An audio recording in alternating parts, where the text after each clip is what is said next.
English stories. How a plant breathes. Perhaps you have heard people say that it is not good to sleep in a room with plants. They say this because they have heard that at night, the plant does not give out oxygen, but that it does give out the poisonous carbonic acid gas. Now, you children know that part of this statement is true.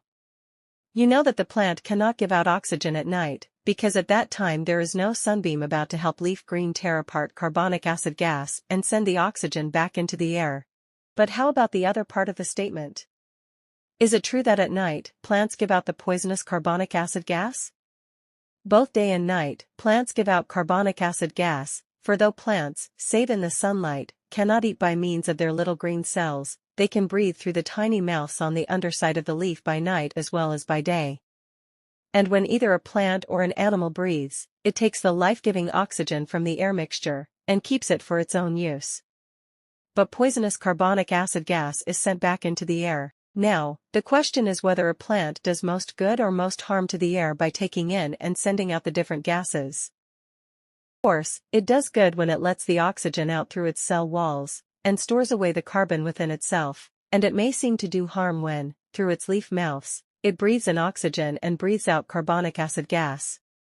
There is only one key to unlock the matter, and that is this: to find out whether the plant does most towards poisoning or towards purifying the air. And that has been found out already.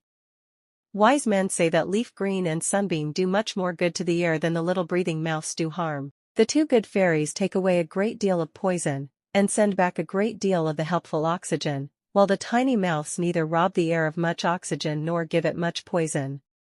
Not worry at the thought that you have plants in your room. Perhaps you wonder why a plant does these two things that are so exactly opposite to each other. But a plant must breathe as well as eat, for when it breathes, it takes in the precious oxygen which is just as necessary to its life as to ours.